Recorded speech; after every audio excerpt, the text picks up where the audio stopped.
Happy Father's Day to all the fathers. I didn't have an opportunity to do that. I just want to say Happy Father's Day to you. And Happy Father's Day to my father, who is somewhere in Mississippi, probably working somewhere. God bless him wherever he is, and just, Lord, keep him safe wherever he is. Amen. We're going to use for a title, Something's Got to Give. Y'all ever been in that position? Been working hard and come home from a hard day's work and don't have no food on the table. First thing you say is, man, something's got to give. Back against the wall, pressed up, stuck in a corner, can't figure out which way to go, where's left, which way is right. And you find yourself asking yourself, something has got to give. Right? Y'all been there? You come to church every Sunday, you're doing the right thing, praying and listening to the word. You go home and there's still no change. You find yourself asking the same question. Something has got to give. You've been locked up, shackled down, beat up, broken, busted, disgusted, disarranged, run amok, just hurt. And you get to yourself and you say, something has got to give. Usually when I say it, I'll say, Lord, something's got to give. And then I'll follow with, Lord, what is it? Have you ever said that? Yes. Lord, what is it? And normally, most of the time when you're saying this to yourself, you're aggravated or you're frustrated or you're angry or you're mad about something, so your spirit is really stirred up. But I find myself now when I say something has to give, and then I ask God, what is it? God says, son, it's you. Something that has to give in your life, the something is you. Come on, Rev. Stay with me. Come on, take your time. God said that he can't bless you when your back is against the wall because you're giving up instead of giving in. Did y'all hear that? Yeah. Come on. He says that we give up when situations and trials come instead of giving in. Yes. And there's a difference between giving up and giving in. In the story, the woman of Zarephath, the widow, in the beginning it says that she was going to get the water for Elijah, and then she said that I'm going to cook what we have for my son, and this is going to be our last meal. At this point, she had given up. Amen. Yeah. Have you ever been in that place in your life where you just give up? You feel like quitting. Yeah. You feel like stopping. You feel like I can't go any further than this. And God says, don't give up. Just give in. What he means is, giving up means that you quit. You can't finish if you quit. You never see the blessing if you give up and stop in the middle of the road. Yeah. See, they talk about the chicken that crossed the road. Did he get to the other side? Maybe he did. Maybe he didn't. But I know one thing. If he stopped in the middle of the road, he's surely not going to make it to the other side. Teach it. So you have to ask yourself in your life, something's got to give. And today that something has to be you. Wow. But the issue is, what are you willing to give? Are you willing to give your sacrifice to God? Put it on the altar. Give it to him and leave it with him. Or are you just saying, I give up, and walk away and turn around and go back down the same road you just traveled, which you knew caused you all hell, destruction, and pain on your way in the first place? As the widow began to listen to Elijah, she said, okay, I'm going to trust in you. The man of God is telling me to do something. So she did exactly what he said. She began to not give up, but she began to give in. And give in means there was a pot that she had to cook everything in. Stay with me. So she gathered everything that she had, which was just a little, and she put it into that pot. And when she began to cook things, you got to understand how God does things. When you begin to stir things up, things begin to rise. See, when you're cooking, I don't know if y'all cook bread, but when you knead your bread, it allows the bread to rise, and you're working all the air pockets out of the bread.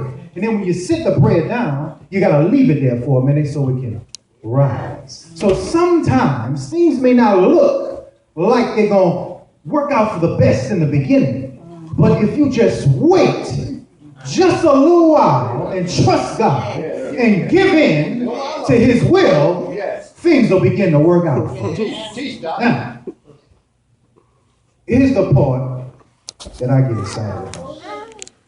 In the story where, let me go back to the text. The text says that, don't worry, Elijah told her, go home and cook your food. And he said, but first make a small loaf of bread for flour and bring it to me. Then cook something for yourself and your son. The Lord God of Israel says that the jar of flour will never be empty. And the jug will always have oil in it until the day the Lord sends rain to the land. How many of y'all like when it rains? Yes, sir. Amen. How many of y'all like it when it rains? Amen. You got to get past, here's the issue, you got to get past the liking part, you got to get to the loving part. Yeah. See, I love it when it rains, because what he was telling her is, when you have a glass that's already full, which remember, he promised her that none of this would ever run out as long as I'm in your presence, and then after a while, until the rain began. See, here's the issue. God will bless you when you begin to give things into his hands. Into his hands, you must commit the things that you need in your life. So when you begin to commit those things into God's hands, then he can grow them. Just as we've been talking about all day, development. See, when you place things into God's hands, then he can begin to develop it. So back to the glass of water. We always talk about the glass is half empty and half full. Let's talk about the glass being full for a minute. When a glass is full, and then God says it's going to rain. This is why I love it when it rains. If it's already full and the rain starts to fall, the only thing that comes is the overflow. Teach it. That's the only thing that you should be looking forward to is the overflow. You shouldn't be worrying about if it's half empty or if it's half full. Just know that you'll never run out. It's what God is telling you. What I learned is, I like watching the UFC when they fight. And there's a way that they can win a fight by each opponent is called submission. Teach it. And in a submission move, they get you down in a place where you got to tap out. And what happens is they get you down to a point where it hurts so bad that you don't give up, you give in. It's the difference. You don't quit. You say, you finna break my arm. I can't take this no more, Lord. I can't deal with these problems, Jesus. You got to handle it for me. I got to tap out and submit. The problem is we don't submit. We quit. Think about the things that you're going through in your life. If you're still doing the same things today that you did 2 years ago, somewhere along the lines, you quit. Yeah. You didn't submit. See, when you submit yourself to God, it says resist the devil, and the devil will flee from you. But if you can't resist him until you submit. And when the submission move comes, it allows them to just give in. Look, man, you got it. All right. Sometimes you got to tell the truth and be honest with yourself. Man, I made a mistake. I'm sorry. My bad. I didn't mean to yell at you. I shouldn't have fussed at you. I shouldn't have said the things I said. I should have done the things that I did. Please forgive me. You have to submit. It's Father's Day. And I think about the children who don't see their fathers. The children who are without their fathers, not just because the father doesn't want to be there. There are a lot of different reasons that a father's not in a child's life. So don't let the world fool you in thinking that all men are bad. All men don't take care of their kids. All men don't support their households. All men don't do what's necessary. Just because one bad apple, you allow him to spoil the whole bunch. God says that I know you've been out of work for 6 months, but he's saying, don't give up. Just give in. I know your children won't listen to you, but God is saying, don't give up. Just give in. He says, I know that you're on your last pack of meat in the refrigerator. Couple of slices of bread. But God says, don't give up. Just give in. In the real estate business, there's something called a restructure. And what has to take place here is when they restructure your loan on your mortgage, your house is already getting ready to go into foreclosure, which means that you so far behind on your house, no, you can't catch up. So they devised a plan where they restructure your loan and they take the payments that you were behind on and they put them on the back end and they refinance you at a lower interest rate. Now, what this does is it allows you with a lower interest rate to make lower payments. See, God can take a little bit and turn it into a lot. So you run around thinking that you got to go get another job to make increase happen. If you would just give in instead of giving up, then maybe God will have an opportunity to move in your life. So with the restructuring process, as my note on my house begins to get lower, then I can afford to do some other things in my life. I can afford to maybe save a little bit for when things dry up. Because there is going to be a dry season, you just have to be prepared for it. But sometimes there's a season where you have to store things up. There's a time to plant, there's a time to store, and there's a time to reap. Sometimes you have to be ready, so you have to store things up. But what the restructuring does is, it changes things. And sometimes God has to restructure you. But what I want to tell you this morning is, those notes that you missed, they just hidden on the back side of the loan. Me and the kids were at home this past week along with Sherelle, and we had two other visitors in the house, Tyron and Cyrus. And the kids said, well, we want to play hide and seek. I was like, what? Man, I'm grown, man. I don't play hide and seek. We want to play hide and seek, Dad. Come on, man, play with us. 9 o'clock at night. All right, fine. We're going to play hide and seek. Turn all the lights off. Everybody hide. So we all play hide and seek. Grown, I'm hiding. I'm ducking. They can't find me. Commando style. You ain't gonna find me when we play hide and seek. It just ain't gonna happen. But the thing is that we played it the first night, we had a blast. We skipped the night, we came back, it was like, man, we had so much fun, we had to do it again. So we played hide and seek again. So the second time around, everybody understood how the game really goes. And they learned how to hide a little bit better. Teaching. The thing is, when they hide your note, sometimes God has to hide you away sometimes. God showed me something about hide and seek. Sometimes God have to take you out of a situation and place you in another situation where can't nobody find you. Where can't nobody see you. Your problems can't touch you. The people who causing you so much hell and pain can't call you on the phone because your cell phone is off. God has to hide you away so you can seek him. Y'all heard that? Yeah. Hide and seek. So once you start seeking God, then comes the glory of God. In Exodus, I remember Moses. Moses asked God a question. Moses said, Lord, I want to see your glory. So what Moses asked God was powerful. Do you ever ask God, Lord, let me see your glory? I want to see God's glory in every aspect of my life. Yeah. So what God did with Moses was he hid Moses in the cleft of the highest mountain. You know why he hid him away? Because sometimes what God means for you is just for you. The blessing that God has for you is just for you. When God needs to work on you, he needs to work on you and not everybody else. See, God can't bless you while you're trying to take care of everybody else. When you going to finally take care of yourself? You're tired, you can't sleep, you're restless. The reason that you're restless is your soul has no peace.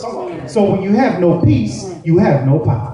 And we talked about that before. When you have no peace, you're powerless. So when you're out in the world trying to deal with certain situations and you find yourself aggravated and disgusted and you can't understand what's going on, and then you say, Lord, something has got to give. God comes back to you and says, yes, something does have to give. It's you. Because you keep trying to do things all on your own instead of allowing me to do it for you. Well, I'm getting ready to close because my time was short. But I always like to close with a story. And this is going to tie in real good. Y'all remember the story of the little girl who got cursed when she was a kid, about 16 years old, and she fell off into a deep sleep? Y'all know what the name of that story is? Sleeping Beauty. When Sleeping Beauty fell asleep? Right. Check this out. Man, this is powerful. This is crazy.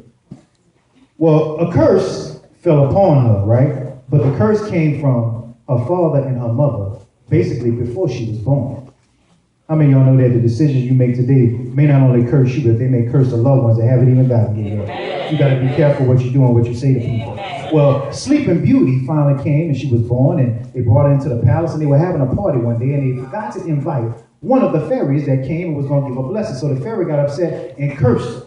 So what she said, well, if she falls down at the age of 16 and gets cut by something, she's going to fall off into a deep sleep. How many sometimes you know that sometimes we spiritually go to sleep? Yeah. We fall asleep. Not just in church. I mean, some of y'all sleep in church, but sometimes we spiritually just fall asleep. And the reason why we fall asleep is because we get complacent instead of being content. Now, as she fell asleep, her mother understood that a curse was placed on her. So what she did was, well, my child is going to fall off into a deep sleep. When is she going to wake up? Well, the only way that she's going to be able to wake up is she gets touched by a prince. So she falls asleep, but the mother does before the mother dies, actually 3 days later, after she falls into this sleep, the mother goes around and gets another fairy to curse everybody else in the kingdom so that they fall asleep just like Sleeping Beauty did. So now you have a whole community of people that have fallen asleep, all because of the decision made by one person. See, one decision that you make can affect everybody around you. It can either bless everybody around you or it can curse everybody around you. Stay with me. Now, well, one day, since everybody was asleep, the prince came. He was wandering through a forest, and the prince came, and he came upon a hedge. And he was fighting his way through, trying to prove himself to his father, and he bumps into a brick wall. And as he starts to clear the wall off, he starts to take a step back. As he clears a little bit, he takes a step back, clears a little bit more, takes another step back, and he realizes it's a castle. So he says, man, I just found a castle. Let me go inside and see what's going on. So he goes inside the castle, and he sees all these people laid out that appear to be dead. But upon further investigation, as he goes up to one of them, he realizes that they're just asleep. So he goes upstairs to take it even further and does a little bit more exploring. And sometimes God puts you in a place where you have to seek him and do some exploring, don't you? You got to explore the Word of God. You can't just open the Bible and expect it just to be perfect the first time you read it. You have to go through it and meditate on it and explore and go through it. All the cracks and crevices and all the words that can potentially change your life and affect your children and your grandchildren and your children's children. So as he began to go through the castle, he goes up to the highest room in the castle and he finds Sleeping Beauty. He sees her sleeping there. He goes, wow, she's gorgeous. Man, but she's asleep. Looking around, nobody's there. Is it all right if I just touch her? Can I just touch her? So he goes up to Sleeping Beauty as she's sleeping, and he touches on her hand, and she immediately wakes up. But as Sleeping Beauty immediately wakes up, remember the curse that the mother put on everybody else. As she begins to wake up, everybody else in the kingdom wakes up. Teach it. The key. Teach it. The key is, if your faith lines up with God's faith, your faith will affect everybody else's faith around you. Teach it. So when you're walking around in your community and things don't look the way that they should, start working your faith. Because when your faith spill off on his faith, then his faith going to spill off on their faith, and then that faith begins to spread through the community, not like a cancer, but it begins to spread through the community like God wants it to be. Like faith that we're supposed to have as human beings in this world. Not spitting on one another, but loving one another. So as just because one person is asleep, when you wake that one body up, that one body could go tell the whole world how God woke them up. How many of y'all have had the Prince touch you? I can remember when the Prince touched me on my hand, when I was going through some bad times in my life, when my situation was dark, when I was out there robbing and beating people up and knocking them upside their head and stealing from other places. I remember when it was dark. But thank God that he came by and he touched me. He touched me on my hand and he allowed me to awaken from my sleep. Sometimes we'll fall spiritually asleep and don't realize that we sleep. And it takes somebody else, but not just anybody. It takes a prince. And when a prince come by and touch you on your hand, and all it takes is a touch, it don't matter where he touch you. Remember with the lady with the issue of blood? All she had to do was touch the hem of his garment. It doesn't matter what he touches or what she touches. He wakes you up. And when Jesus wakes you up, that's from a sleep that you can't go back to sleep from. Because remember, once he comes in, he can't go out. As I begin to close, as I said, sometimes we're spiritually asleep. But here's the key. If you will allow him to, God will wake up your finances, won't he? Amen. He'll wake up your children. Amen. He'll wake your loved ones up, won't he? He'll wake up the health, the issues that you have in your life. He'll wake up your faith, won't he? You come into the church and you think you're going to sleep and God, he'll wake you up in church, won't he? Somebody touch you. Man, what was that? Nobody touched you, God touched you. I was reminded, we went out Friday night, get ready to close. We went out Friday night and we were laughing and joking and playing. And I can remember when Kojak walked in and he sat down with us and we were all having a good time and we ate and we laughed.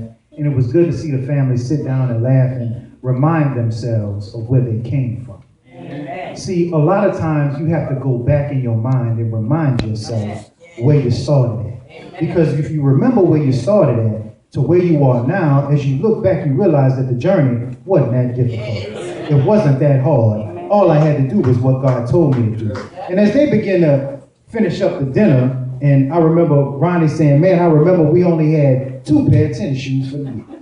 Ronnie said, man, I got about 35, 40 pairs of tennis shoes now. We done came a mighty long way. Amen. And he was able to speak that, but that was a testimony. These are the things